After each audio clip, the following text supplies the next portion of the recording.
My parents, they couldn't believe it. They would have been just happy if I would have become a police officer like my father, or married someone like Heidi, who had a bunch of kids and ran around like the Van Trapp family in Sound of Music. That's what my family had in mind for me, but something else burned inside me. Something burned inside me. I wanted to be different. I was determined to be unique. I was driven to think big and to dream big. Everyone else thought that I was crazy. My friends said, if you want to be a champion in a sport, why don't you go and become a bicycle champion or a skiing champion or soccer champion? Those are the Austrian sports. But I didn't care. And one of the things I did was I decorated my bedroom window, my bedroom wall.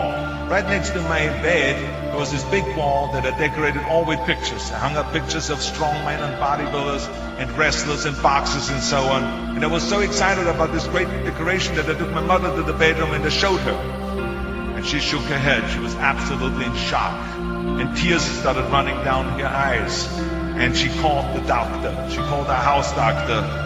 And she brought him in and she explained to him, there's something wrong here.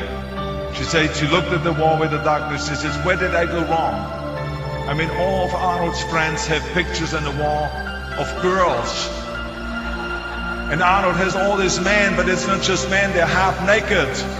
And they're oiled up with baby oil. I mean, what is going on here? Where did I go wrong? So you can imagine, the doctor shook his head and he said, there's nothing wrong. At this age, you have idols and you go and have those. This is just quite normal. So this is rule number one.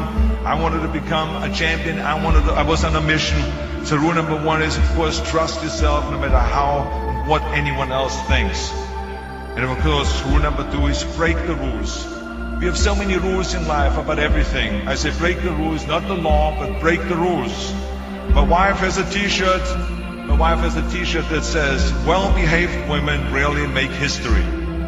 Well, you know, I don't want to burst her bubble, but the same is true with men. It is impossible to be a maverick or a true original if you're too well-behaved and don't want to break the rules. You have to think outside the box. That's what I believe. After all, what is the point of being on this earth if all you want to do is be liked by everyone and avoid trouble? The only way that I ever got any place was by breaking some of the rules. After all, I remember that after I was finished with my bodybuilding career, I wanted to get into acting and I wanted to be a star in films. You can imagine what the agents said when I went to meet all those agents. Everyone had the same line that it can't be done. The rules are different here. It says, look at your body. You have this huge, monstrous body and overly developed that doesn't fit into the movies. You don't understand. This was 20 years ago, the Hercules movies. Now there is the little guys that are in. Dustin Hoffman, Woody Allen, Jack Nicholson, before he gained weight, of course, that is. But anyway, those are the guys that were in. And the agent also complained about my accent. He says, no one ever became a star with an accent like that, especially not with a German accent. And yes, I can imagine with your name, Arnold Schwarzenschnitzel or whatever the name is, on a billboard. Yeah, that's going to draw a lot of tickets and sell a lot of tickets. Yeah, right. So this is the kind of negative attitude they had, but I didn't listen to those rules. Even though they were very nice and they said, look, we can get you some bit parts.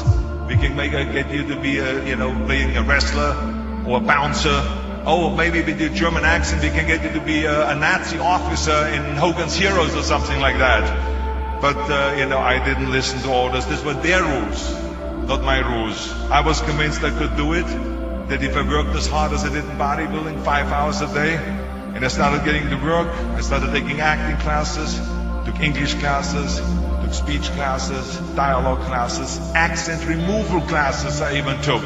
I remember running around, a fine wine grows on a vine. See, because Germans had difficulties with the F and the W and the V. So fine wine grows on the vine.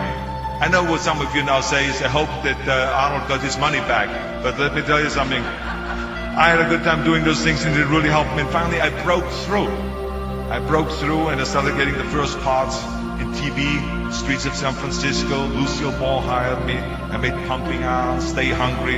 And then I got the big break in Conan the Barbarian. And there the director said, if we wouldn't have Schwarzenegger, we would have to build one. Now think about that. And then when I did Terminator, I'll be back.